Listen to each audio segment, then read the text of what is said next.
Well, welcome. This is the continuation episode, actually number 11, considering that the last one was 9b, 9.5, if we will, of the man from Edom. And since I am the man from Edom, I guess we do have the opportunity to have more than one name here.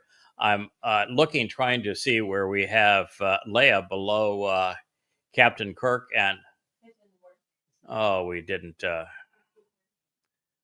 succeed. So this was supposed to be the Leah debut as a co-host, but sadly, she has now left the co-host position, and we didn't get her. I'm sorry. Yeah, she was all dolled up for the episode too. Oh well, so we'll try again tomorrow. But here we are. We're going to return episode now 11 of the man from Edom. The man from Edom is the person that is probably the least understood, Kirk, of everybody in this overall process, and that he is spoken of in Yeshaya, Isaiah 63. After Yeshaya says so much about the Choder and about the Bashar of Dod and the cold voice of Yahweh and the Nakar, this observant foreigner, he almost does an emotional meltdown over the arrival of the man from Edom, whom he says is responsible for saving a great many. He's the first person that's been willing to listen to God in really thousands of years. And he's the one who, according to Yeshaya, becomes the Zeroah, the one cultivating the harvest on behalf of what Yeshaya, Isaiah, has said. And by doing that, according to the great prophet, he saves a great many people.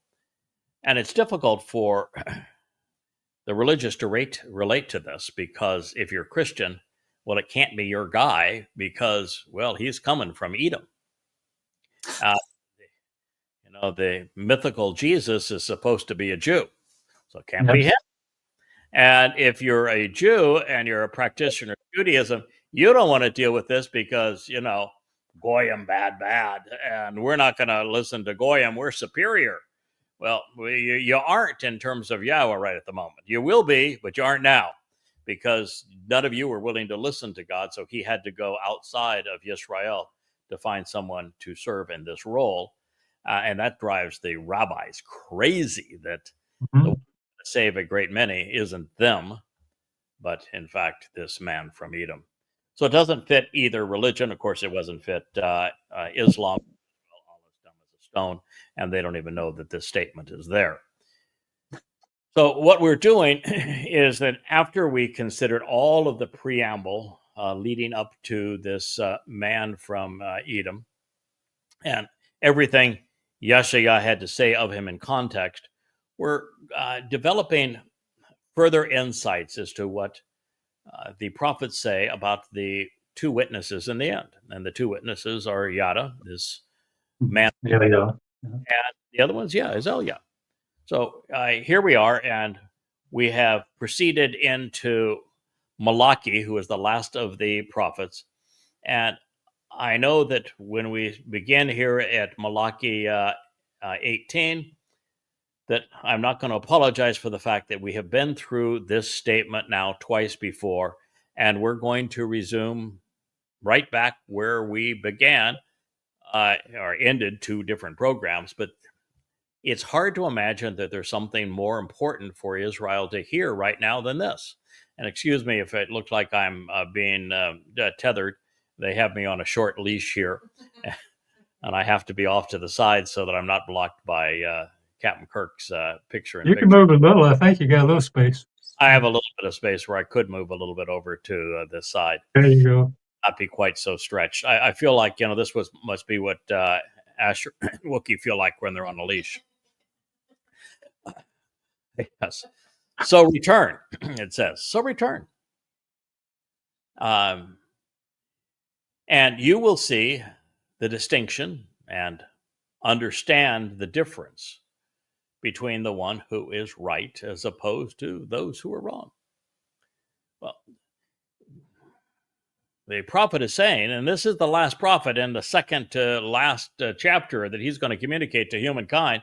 This is Yahweh's last communication with his people as a prophet.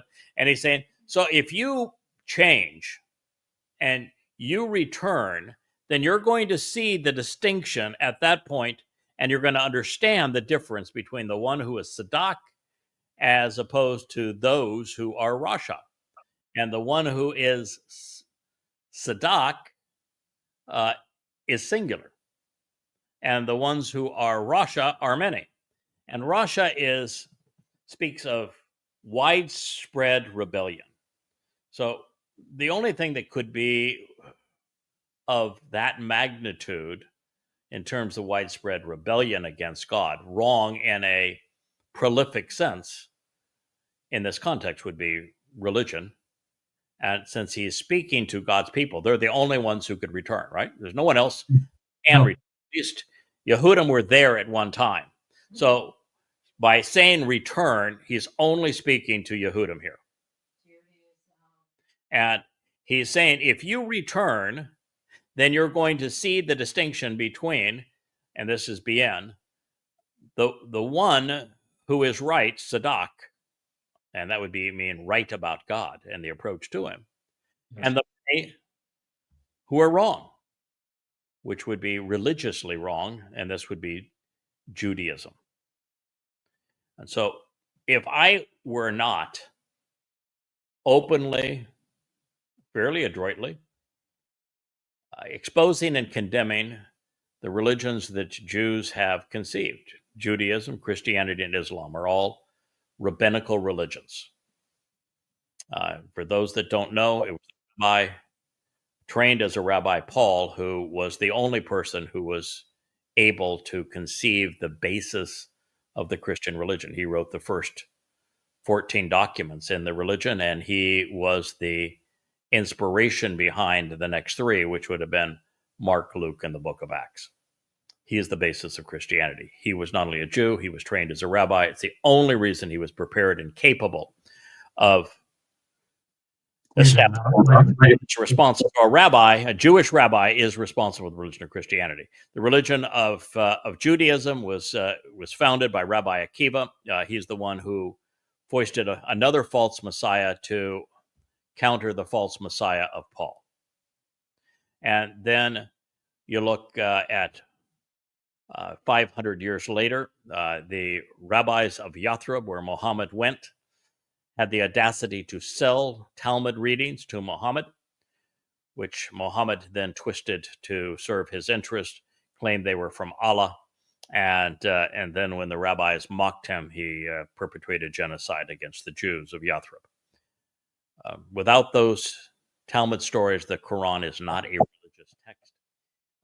It is only a terrorist manifesto. And so the rabbis created all three of these religions, and I'm the only person really in human history who has used the scriptures of Judaism, Christianity, and Islam to juxtapose them against Yahowah's testimony to prove conclusively that they're wrong. Mm-hmm. That's what this prophecy speaks of. So return, and you will see the distinction and understand the difference between those, the one who is right, the singular individual who is right at this time, and who is vindicating, as opposed to the many who are religious and wrong. Understanding the dissimilarity concerning the one who works with God, singular again, the Abad Elohim, the one who is engaged working with God, in contrast to the way of those who do not serve him. Well, this is an indictment again against Judaism. They claim to serve Yahowah, and Yahowah is saying, no, you don't. Those who claim to serve Yahowah are actually in opposition to the one who is right. Mm-hmm. It is better, therefore, as we read these things, to be good than bad. However, being right is forever, while if you are wrong, you are absolutely gone. So it's better to be good than bad, but being right is forever, while if you're wrong, you're gone. Beyond understanding the distinction between Sadak being correct and Rasha errant is essential when approaching Yahweh. It is the litmus test God uses to determine who prevails and who fails. So as we move on, one of the most challenging prophecies to interpret with regard to the final witness is found in Zechariah 4. And what I like about Zechariah 4 is it not only presents the two witnesses and distinguishes them as two individuals on either side of Yahweh's menorah. It specifically directs our attention to the 14th Mashal of Dod. And it is there that we will find the most profound insights of our time. So, Zechariah is based on the prophet's assessment, and there is a malach that is making this presentation to Zechariah. And one of the things that we learn is that Zechariah, who's an exceedingly well-informed individual, based upon his comments earlier in Zechariah 3, we know that he is a quick study, that he's bright, and that he's well-informed. But when it comes to Zechariah 5, flatline. He didn't understand any of it. Now, if a man who knows Yahweh, he knows the Torah and prophets exceedingly well, and it is a malach of Yahweh, a spiritual messenger of Yahweh, that's making this presentation to him using highly recognizable symbols, menorah, for example, and olive oil and olives and olive trees and that sort of thing. The obvious conclusion, I think, is that if he didn't understand it, that no one would understand it until it was time to understand it. Yes, you don't know until you know. You can read a passage and not understand the connections between it and something else that's important until you know what's important later on, right? So the more you learn, the more you're able to learn and understand. Zechariah did not have the wherewithal at this time to perceive what the malach, the spiritual messenger, was telling them. And I think that's important, because not only didn't he, no one has. Yeah. Until quite recently, and we have interpreted correctly for everyone, because now the time for it to be understood is here, because guess what? We're dealing with one of those olive trees, and we're dealing with the new menorah. Look at the new menorah up here. And we are anticipating, in a matter of years, Eliah's return. So by design, sometimes God says things that are well beyond the original audience, such that they become meaningful to those who will be influenced and affected by them, but not before. Therefore, not surprisingly, as we approach the time of Jacob's troubles, which is now, just 13 months away. It's away, yeah. The 22nd of May, 2026. The highly allegorical language throughout this chapter is just beginning to resonate with us. And I think over time, we'll even be able to discern more from it. Remember, I told you, what's my first thing I want to know with if I get to ask Yahweh a question is what did we miss? Yeah. So there's still insights to be gleaned. Yeah. The malach guiding Zechariah through the process was deliberately being evasive, because he wanted Zechariah to process what he was witnessing and then make the connections between the elements to deduce their import, their intent, their identity. He was constantly egging Zechariah on. Say, surely you get this. Surely you see Yada here, right? No, I didn't. So, adding to the challenge of resolving the enigma, the inquisitor had deliberately just awakened his pupil from his sleep, which sounds like what we find that Israel is kind of comatose at this point Yeah. to God. And I think this is also germane to the prophecy because that is what is currently happening. Burning now. Yeah. So here, Zechariah 4:1. When the heavenly messenger, YAHOWAH Malak, so the spiritual being, returned, who had spoken to me. So the previous communication was up there in Shamaim when the high priest who had returned from Babylonian captivity and coordinated some of the building of the second temple. He was called disgusting, unclean, and unfit. And his name, of course, was Yahushua. Yeah. The only name that could ever be even remotely applied to the Jesus fellow, Mr. Jesus, is Yahushua. And what we're told here is that Yahushua was he was a scumbag. He was so disgusting that he disqualified the priesthood, which means that for there to have to be the requirements of anointing the mercy seat of the Ark of the Covenant, which has to be done by the high priest on Yom Kippurim to reconcile Yisrael back into a relationship with Yahweh, there would have to be somebody else that wasn't in this line of priests to do it, and that he would be prepared to do it. And of course, that is David.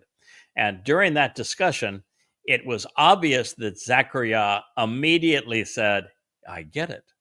This is Dode. So he recognized what they were talking about, which means he is he's a sharp individual. He knows his stuff. Mm-hmm. Okay, so the heavenly messenger returned who had spoken to me. He roused me in a way which could be compared to an individual being awakened from his sleep. Zechariah 4:1.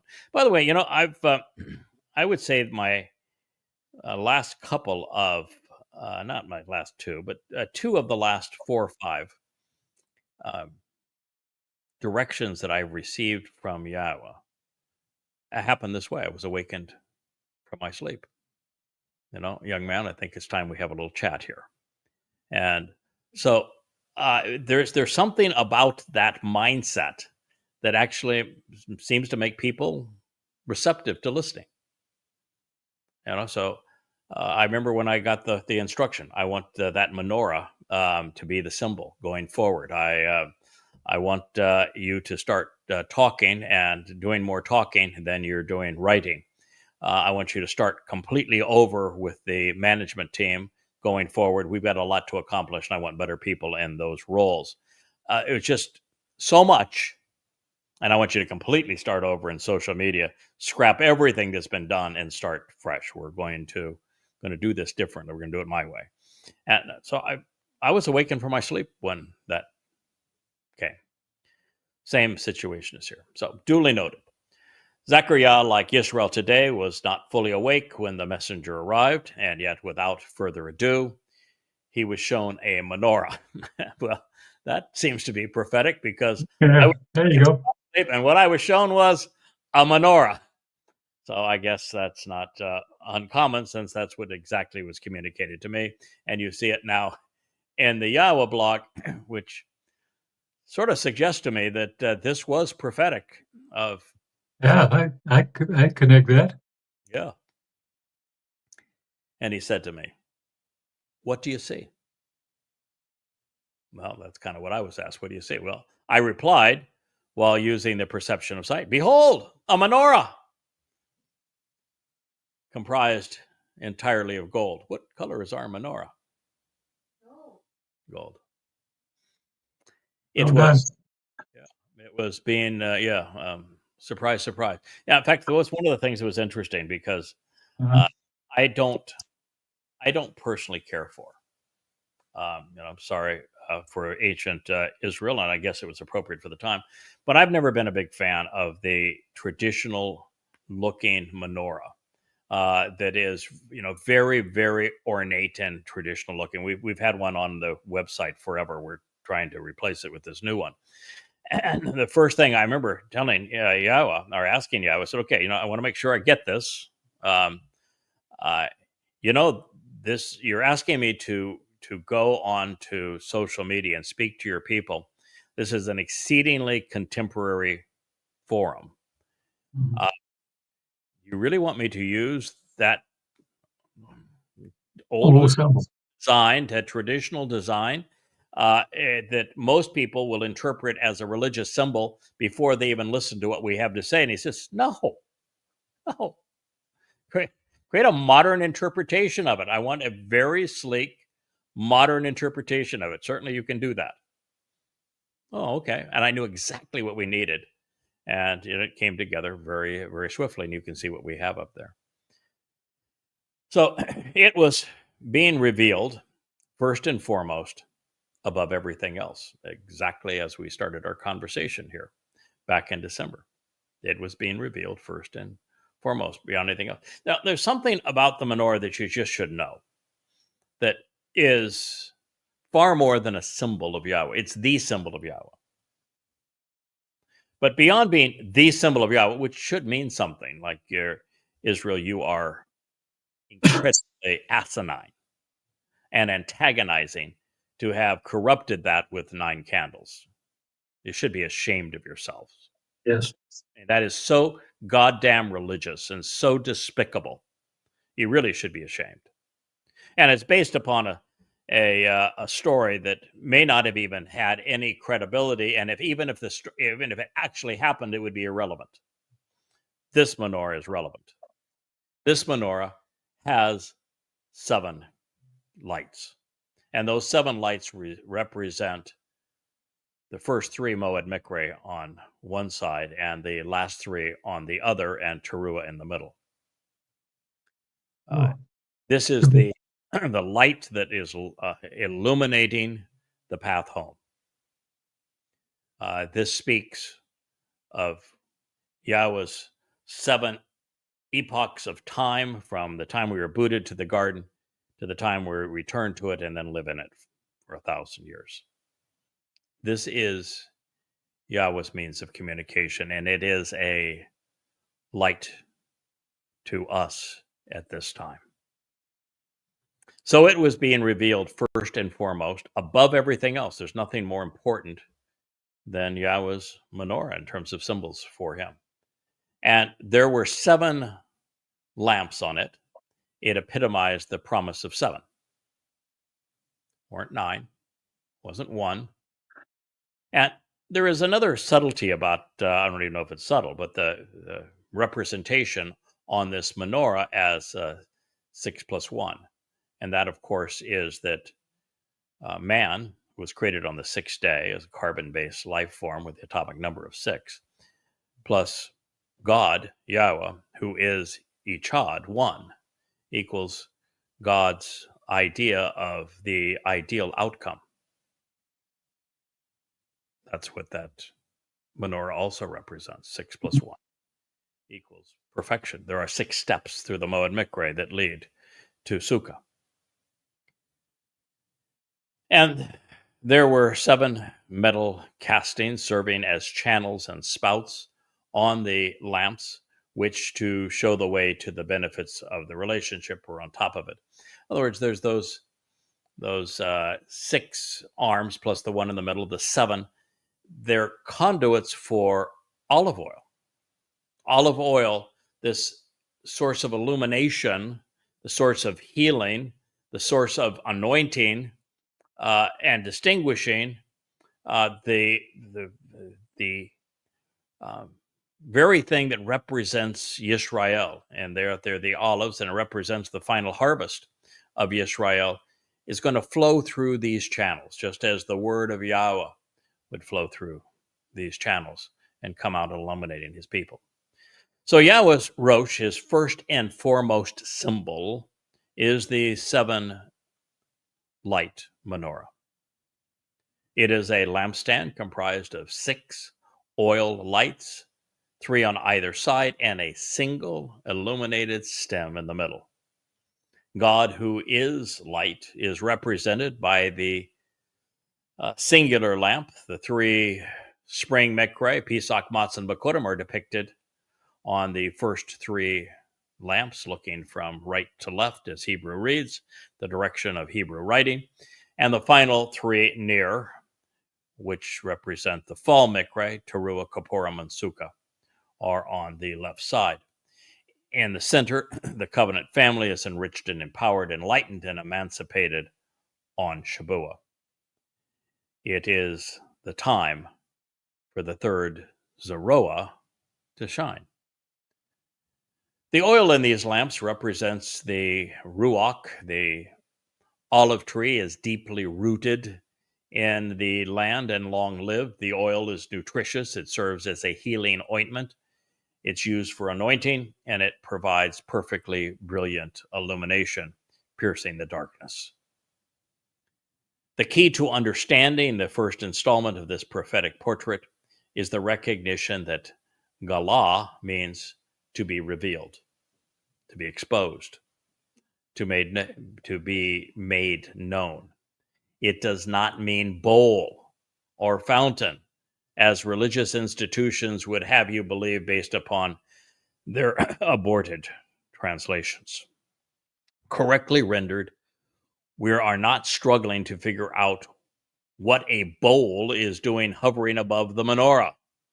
And with Galah rendered correctly, we can focus on Yahweh's luminary, recognizing that he al Roshi, it is first and foremost above everything else when it comes to God's symbols. And of course, menorah is like so many things that are important to Yahweh, feminine in its nomenclature. Yahweh's menorah is comprised of Sheba, 7, near small containers of olive oil. These Sheba, 7 reservoirs, contain and convey the merit of the 7 mikre, invitations to be called out and meet with God. They are served the Shabat, 7 promised benefits, is what they offer for those who provide mutzkach, places for oil to flow, which happens in our lives when we convey the testimony of Yahweh. Beyond the 7 moed mikre, Yahweh spoke of his choder, his stem growing out of the rootstock of Yishe to stand out and be noticed, once infused with his 7 spirits. Those who cause him to, this causes him really, I should say, to be especially wise, according to Yahowah's testimony among men, possessing profound and complete understanding of God's story from beginning to end. It would also serve to keep him anchored and productive, all of which are delineated in Yahowah 11:1. And now, since there appears to be a connection, let's consider Yahowah's assessment before we move on. Yahowah wrote, "The choder is a rod to purge and punish wrongdoing, as the club of divine vengeance, as well as a productive shoot from the branch and a sucker from the stump. He will be actively extended for a limited time from the fallen tree and rootstock to stand out and be noticed as an observant branch by means of him being deeply rooted, such that he is anchored, steadfast, and nourished, and able to continually bear an abundance of fruit while encouraging productivity in others." Boy, that sure sounds like it fits the olive metaphor and the menorah lamp, doesn't it? Mm-hmm. This is because the Ruach spirit of divine power and influence of Yahweh has settled and remains on him, energizing, enriching, and enabling him. The Spirit providing chakma, the capacity to comprehend and then teach, offering wisdom through the mental aptitude to learn and instruct, to grasp the essence of the issues and communicate reasoned conclusions, providing technical expertise to be discerning, while Bina, facilitating understanding by making the proper connections, as we're doing right now, to reveal insights, being intelligent and even judgmental through intelligent associations which lead to a conceptual comprehension. The spirit of Itzah, advice and counsel regarding the overall purpose of the entire plan, cognizant of pertinent distinctions pertaining to how one should reply after prudent consultations on the purpose of the proposal from beginning to end, and of Gabora, of being emboldened and inspiring, competent and courageous as a poised and assured leader who is able to accomplish the mission and perform until it's complete, providing the aptitude, capability, and wherewithal to confirm what is true. A sadak, if you will, offering the mental discipline to be unwavering while fighting to fiercely defend what is right. The spirit of dayath, of knowing, of knowledge, of being perceptive and discerning, of recognizing where to look for answers and to acquire information, of being aware of the evidence and being able to differentiate what is relevant and accurate, of discriminating between fact and fiction, right and wrong, so as to recognize the truth as Yada, which leads to Yirah, to respect and revere, to show an appreciation for the inspiration of Yahweh. Yashayah 11, 1 and 2. Boy, that's a lot of profound insights that tie directly into what we're reading about this juxtaposition of the menorah and what will soon be the olive. So as we journey through the prophecy to identify the intent and the identity, really, of the two witnesses, Yahweh will remind us that his spirit is responsible for their success.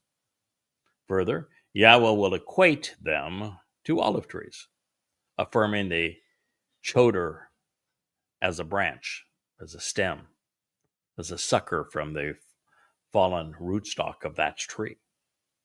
Further, Towrah, which is the most important day by far on the choder's calendar, well, it's not only an olive harvest, but that stick that represents the choder is what's used in Yashayah's definition of that harvest that says that he is going to glean these olives by striking the tree, the very essence of his nature, this stem or stick. Now, it's also instructive to know that in addition to the 7 Moed, Mikre, and the benefits associated with Yahweh's 7 spirits, there are 7 colors. Oh, we have Leia's going to actually try to light a menorah here, and we'll bring it into view here momentarily once she gets ours lit. So it's also instructive to know that in addition to the 7 Moed and the benefits associated with Yahweh's 7 spirits, there are 7 colors in the rainbow, right? Yes. Artist, you know this. Yes, I do. Yeah, and this is relevant because the rainbow is the symbol of the covenant. And 7 lights in the mikre, 7 colors and the rainbow. And they are Roy G. Biv, red, orange, yellow on the top, green, symbolic of growth in the middle. Mm-hmm. That's the purpose of Shabuah, and blue, indigo, and violet underneath. Okay, you don't pick it up. Oh. No. So you're gonna slide it? Yes. Okay, we see how far I can move towards you, and we slide it in. Oh, we have Leia is now here. Let's see if we can get it squared up. Well, look at that. There we are with the menorah right in our scene. Good. Lovely. Oh, yeah, we don't want to be a 6-light menorah.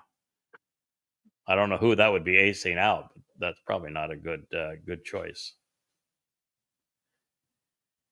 So when we think about all of this, what we find is that maybe I have too much hot air and I'm blowing them out, but that's certainly not my intent here. No, it's on. Okay, It's just well, very, very low. we need a little longer wick on that. Oh, wow, that gets really, really hot in the middle. Oh, wow. Don't touch. Yeesh. Good spot. Note to self, fire is hot. Okay, so it is instructive to know that in addition to the 7 Moed Mikre, that, as we say, that Yahweh has conveyed this same instruction to us through this rainbow. And the menorah is Yahweh's witness. From it, we can deduce insights into his nature and his plan. And that is why the 2 witnesses represented by the olive trees are stationed on either side of Yahweh's symbolic luminary. Now, the story of the menorah begins with the tree which, well, enables it to shine, illuminating our lives. And that, of course, is the olive. It is olive oil that it is burning, as we see here in these luminaries. And the olive oil is symbolic of Yahweh's desire to illuminate his people. As shared a moment ago, the olive is also native to the land of Israel. It is firmly rooted and able to survive even the most severe storms. And of course, the olive can look a little gnarly, and with all Israel has gone through, it might be a fitting depiction. So its fruit, of course, must be crushed before it is productive. I think this is symbolic of Israel needing to go through the time of Jacob's troubles before they emerge and are willing to return to Yahweh. And olive oil remains a source of brilliant light, of healing ointment, of nourishment. It is the perfect way to convey truths relative to our relationship with God.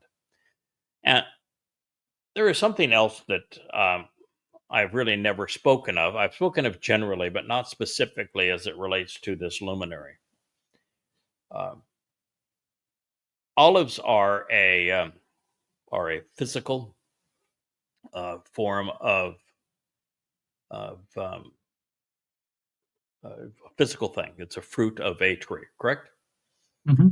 And when you add fire to that oil that is crushed from the fruit of the tree, you have light.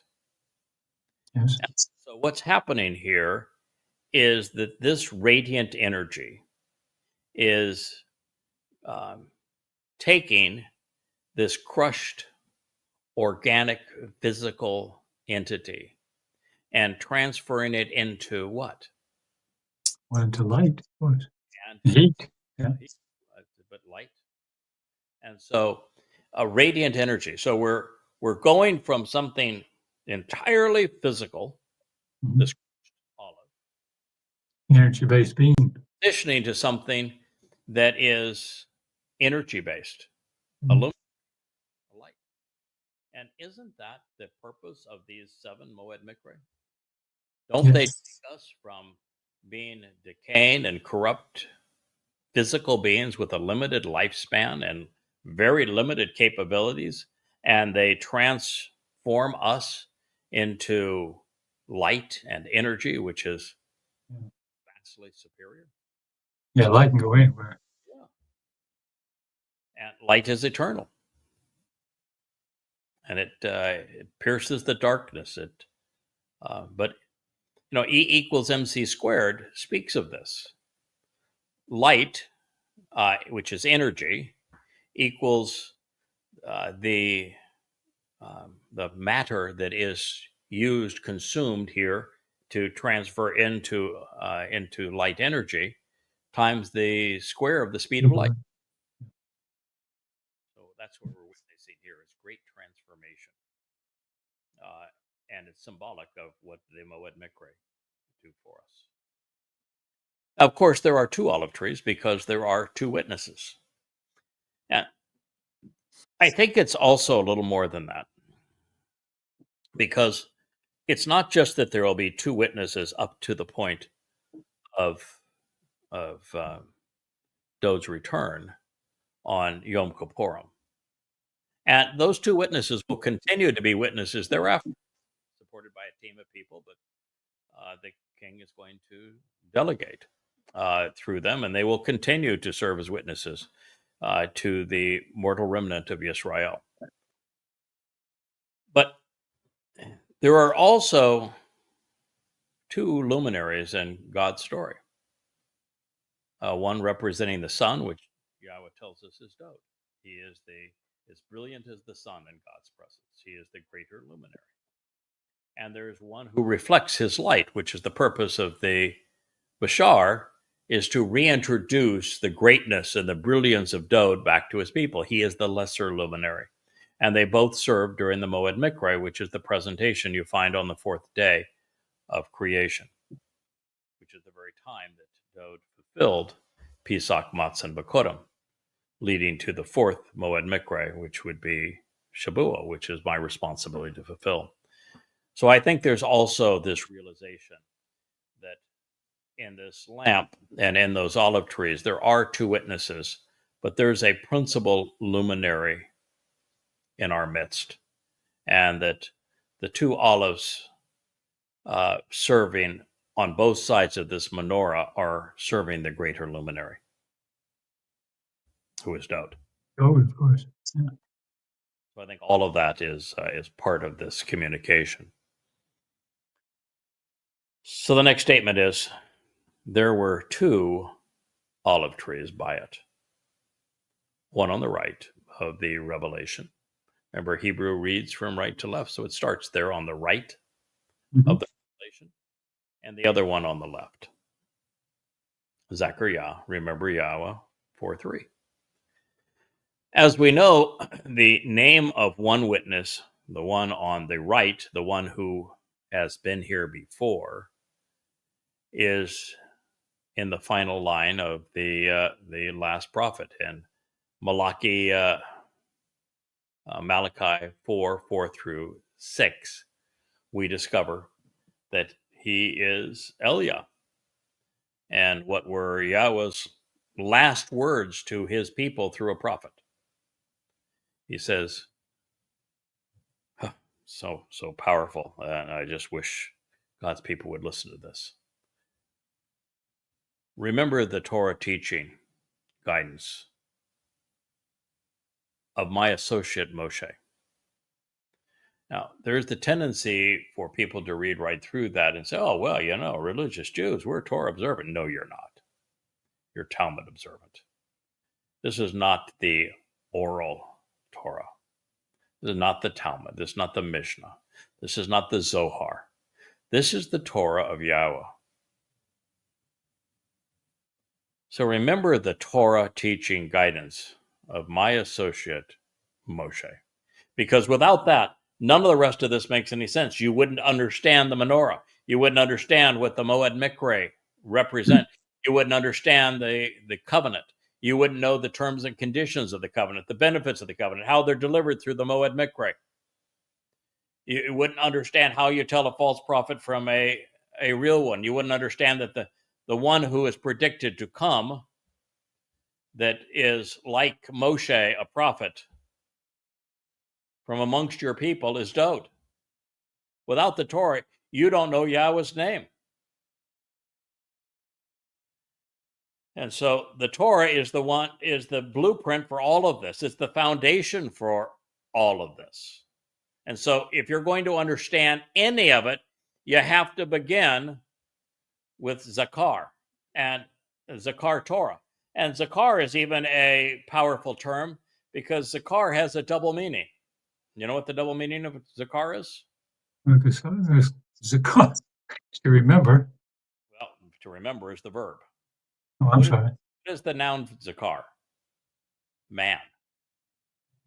And so if you were to put together the verbal root and the noun, what do you have? Memorable man. Mm-hmm. So Zakaron, which is all things pertaining to Zakar, and Zakar means, remember, there's a memorable man of the Torah, teaching and guidance of my associate, Moshe. So it's not saying that Moshe is the memorable man of the Torah. It says there is a memorable man that you could come to know through the Torah of Moshe. And so the most memorable man, of course, is the one that's presented in Devarim 18, which is Dod. But there's also a reference to the other guy, the lesser luminary that's presented in the creation account. At this very moment, that lesser luminary is actually more important than the greater luminary, which is why on Towrah, at the time that the lesser luminary offers his life to reconcile Yisrael back into a relationship with Yahweh, prepare the adulterous woman to be betrothed to the returning groom, who is Dod, that there's a solar eclipse. What happens in a solar eclipse? I just think it goes dark. The moon, which is the lesser luminary, doesn't reflect the sun's light at that moment. It comes between the sun and the earth.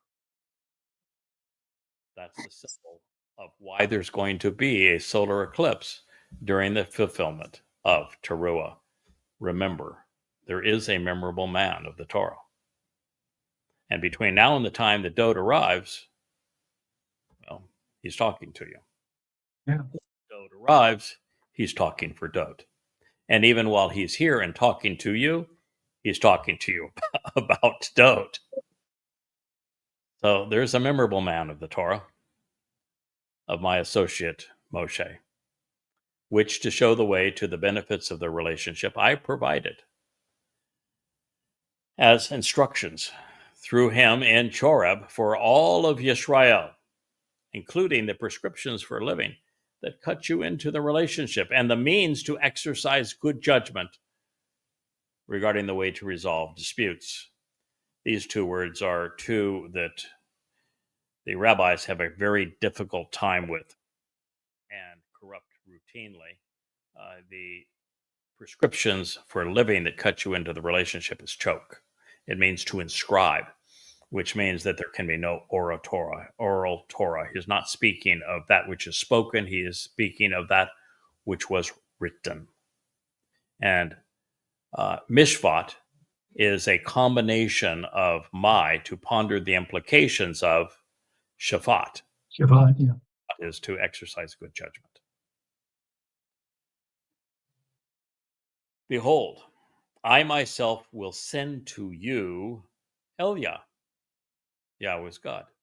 Now, this is after he says there'll be a memorable man who is mentioned as Yahweh, who is going to be doing a lot of writing about the prescriptions for living and is going to exercise good judgment regarding the mishpat, the means to resolve disputes.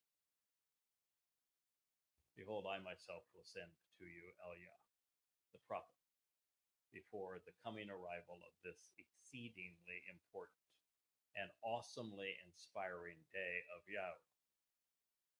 What is the awesomely inspiring, the most important day of Yahweh? Yom Kippur. It's when Yahweh returns to the homecoming. It's the family reunion. Then he will restore the thinking and inclinations of the fathers for the children, and the thinking and inclinations of the children for their fathers. Or otherwise, I will arrive and inflict and destroy the earth. You're very faint. This is the passage that caused me to say, oh, now I get it.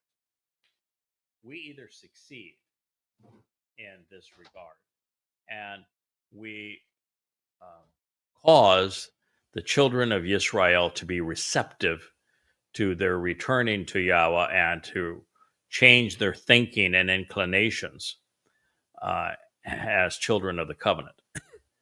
Or Yahweh destroys the earth because there's no one there to greet him. There can be no family reunion if there's no family to be reconciled with. And this is a process. God is also saying that all I really need at this point is for you to be prepared to be restored. I'm not requiring you to be completely restored. I'm not requiring you to be completely transformed at this point. I just need you to be cleansed and prepared for that. Mhm. We'll take it from there. At this point, 100% of the mortal remnant of Israel that has been left behind at the Towrah gleaning is going to have a grand total of 10 days understanding of who Yahweh is, what the covenant represents, what the Moed Mikre are, what the timing of events are, who Dod is, what Dod did. They're going to have 10 days. And so I can tell you, Kirk, we've been together for a long time. It's going to take you more than 10 days. You can't process this much information and No. really in less than, well, it took us 20 years and we've been really devoted to it. 25 now for me, probably 18 for you. Close. So Yahweh's going to take it from there, and we're going to be part of that team. That's Malachi 4:6. But the point here is that if we don't do our job, if we don't have Israel at least prepared mentally so that they're there anticipating Yahweh's return on Yom Kippurim, the great, Mhm.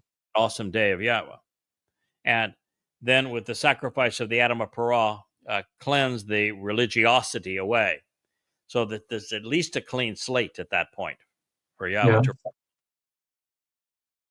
Yahweh's not coming back to reconcile and to restore the earth to the conditions of Eden. He'd come back to destroy it. So we either succeed, or the planet fails. I mean, that's at the bottom line here. We have to stick to this mission and be forthright and be committed to it. Because if we fail in it, the earth is destroyed. Wow. So no pressure. I would tell you that if God had started with that, if he had said, oh, by the way, what's going to cleanse them, at least to the point where it's a clean slate and the adulterous woman can be re-betrothed to my son, Dod. And by the way, you're going to do that by letting Satan beat the living crap out of you right on the Temple Mount for all to see. And then I'm going to have Elia conduct your funeral, and it's going to be a great funeral pyre and everything. If he had started with that, I might have said, I think you got the wrong guy for this job. Yeah. Or if he had started with the fact, oh, by the way, you're going to be working at this for 32 years, and it's going to be every waking moment of your life for 32 years. And should And you get beat up. should you fail, I'm going to destroy the earth. What a deal. I'm not sure I would have signed up for that either. I mean, No. double too much responsibility. And at this point, I view it as both a Challenge. as a challenge, and I'm pretty tenacious when it comes to challenges. But I also view it as a bit of an honor. It is. It's not an honor so much to have been chosen. It's an honor that you could dedicate yourself to something Yahweh wanted to the extent that he trusts you to do it. Pretty awesome. Yeah, I think we've earned Yahweh's confidence. We've earned his trust. I think it's to say that when he chose me initially and put us together as a team to do this, and I keep on laughing, we got the job by default because no one else wanted it or was even qualified to do it. I wasn't qualified either, but no one wanted it. So I won the job by default. It's when you win the big prize, but you're the only one that competed. You're also we're last, I guess, too. But there's more to it than that, Yeah.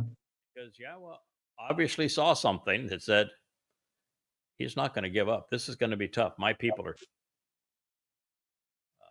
but he's not going to give up. He'll see it through and will prevail. Well, Elia, of course, is an interesting choice, Kirk, because he did not provide even a fraction of 1% of the prophecies or the instructions that had been conveyed by the aforementioned Moshe. So if you wanted somebody to come back as a prolific prophet, if you wanted somebody to come back that was a great teacher, if you wanted somebody to come back that was a this great liberator with instructions as to how we reconcile our relations with God, you would pick Moshe. You wouldn't pick Elia, would you? No, he's kind of, What about Elia that made him the choice and Moshe not the choice? well, he attacked religion and government. I mean, just kings and so on. Effective of all of Yahweh's prophets for exposing and condemning religion, which is Yes. the last 3.5 years. And second of all, he's going to serve as the master of ceremony for the sacrifice of the Adam of Parah, which is probably, they're somewhere around 4th or 5th most important day in Yahweh's calendar. It's not as important as Pesach, Matzah, or Purim, and it's not as important as Kippurim, but And, it sets up Kippurim, so it really is important. mhm. So,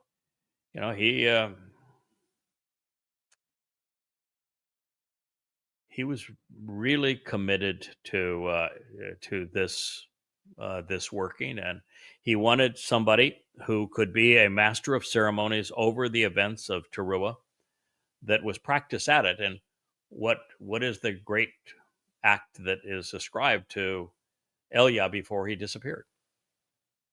Didn't he orchestrate the bull and all and the fire and the water. Yeah, he did exactly what's described in Numbers 19, didn't he? Yes. Yeah, no bull. That's exactly what he did. What's going to happen on Towrah, where he's the master of ceremonies? It's the exact same thing. Same Toba, Yes, rehearsal. Yeah.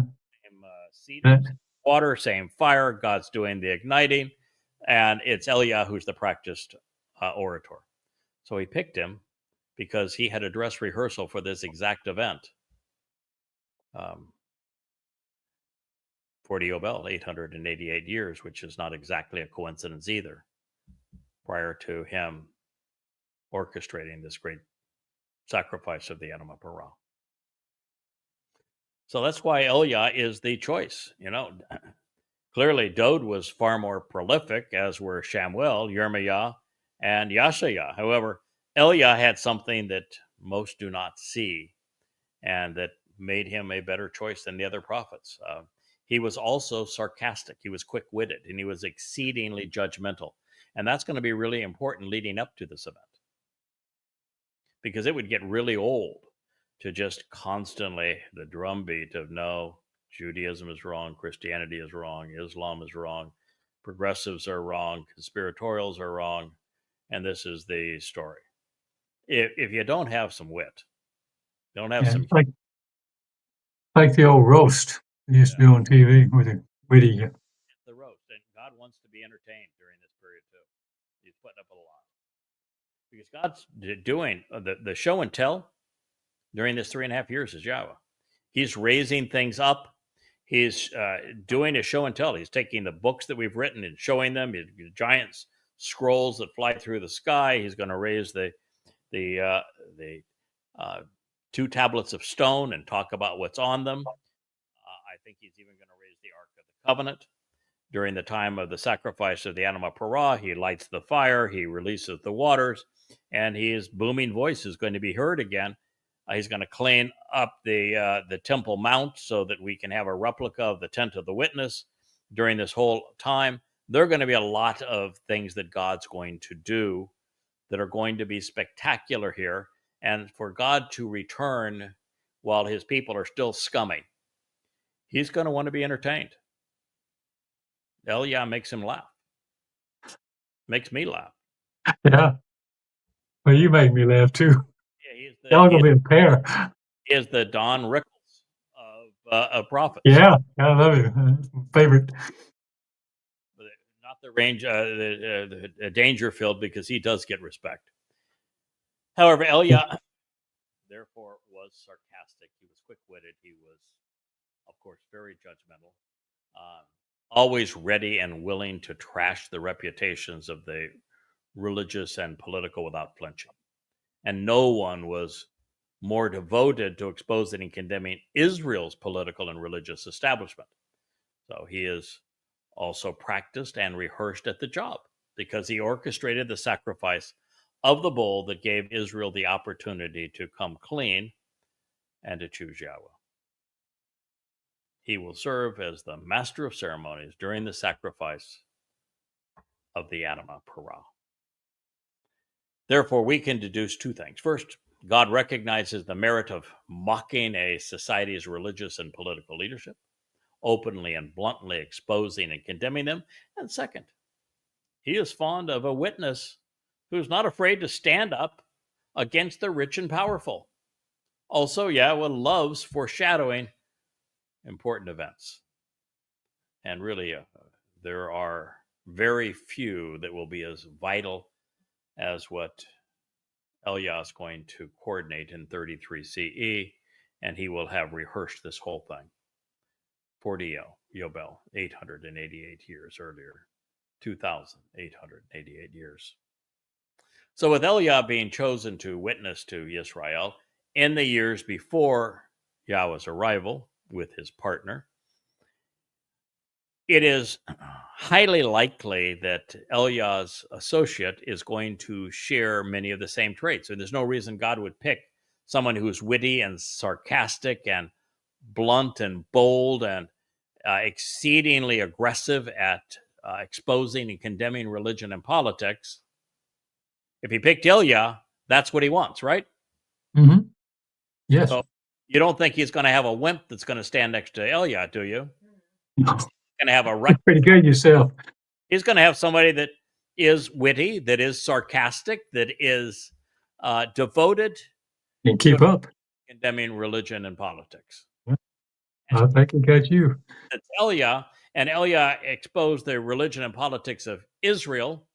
That Yes. this other fellow is going to go and expose the religion and Everybody politics else, wouldn't you? Yes, absolutely. I had this written. The 5 volumes of Goddamn Religion and the 5 volumes of Twistianity to do that, while also writing 20 some other volumes, translating the Dead Sea Scrolls to share this is Yahweh's testimony. Yeah. I think you're good. So, Eliah was not shy. I'm not shy. No. And it makes perfect sense. So recognizing that the choder is a sucker growing out of the rootstock of an old olive tree, giving it new life, it's rather obvious that he is the other witness. Yeah. Standing on either side of the menorah, these two deeply rooted and productive trees will be discussing Yahweh's symbols, the menorah, using them to reveal his intent. Also, in that we learn that the choder is also the malach, conveying Yahweh's message to his people. In the end, it's interesting to see that a malach is conveying this message to us by way of the prophet. Yes. So we'll share this next statement from Zechariah, Okay. remember 4:4, and conclude the program here and return to it in our next segment. And well, I have to tell you that if I have looked like I'm not quite as enthusiastic as I normally am, my friend Kirk, it's always great to see you. Yes. But it's greater to see my wife. And I thought for sure I thought we had her. we were. Yeah, I thought we did. She's in the seat. She's I don't- all up. She was ready to go. We had the lights on. We had the camera going. And for some reason, we had a technical difficulty, but we're going to resolve that technical difficulty. Well, Leah, tell Leah I can shut up and just laugh. Yeah, well, there you go. Which, Dode was quite clear in the 14th Mashal that there would be an extraordinarily bright, brilliant woman who would be a contrast to the evil that we have endured, that the world is enduring, and that she is the introduction to the Choder. And with Dode saying that, we're going to add to you, my friend. We're not going to just have the Captain Kirk there. We're going to have the woman that represents Yisrael. Yes, the barren woman that has been Yisrael, she is going to have many children, because just as Sarah was the mother of Yishak, the first child of the covenant, it is Leah that's going to do as her namesake did long ago and give birth to the restoration of the covenant. Wow. Yeah, whoop, whoop, there she is in Whoop, the corner over got there. a whoop, whoop, huh? Okay. We even had a number of people in our last program when Leah came in here and was before the camera to blow the shofar, said we need more Leah. In fact, I think if we were to have a vote between everybody, We might be kicked off the island. we'd all go for less and more Leah. So this says, and I will say this, and then Leah has her shofar. She'll come on camera again and blow the shofar for us. So then I responded by saying to the spiritual messenger who had spoken to me to ask, "Why are these here, sir?" And the heavenly messenger who had spoken with me and answered, and he said to me, "Why do you not know Yada or understand what I these?" do. So there we go. What a wonderful place for us to stop, and we'll pick up this in our next program. And Leah will come here. And play the shofar. Going to play the shofar. You're not on camera yet, Leah. I will move off to the side.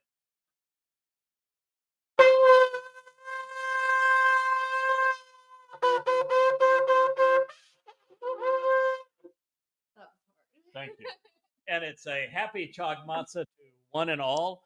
This is our actual matzah, Chag Matzah presentation. As I said, the sun has set here in the U.S. Virgin Islands. It is officially matzah. This is the day that we are liberated from our guilt, and that Dove fulfilled on our behalf, and celebrating what our King has done for us. Thank you, dude. For being part of this. Thank you, Leah, for blowing the shofar, and for being prepared to be a co-host along with Kirk as part of the YAHOWAH blog. Good night.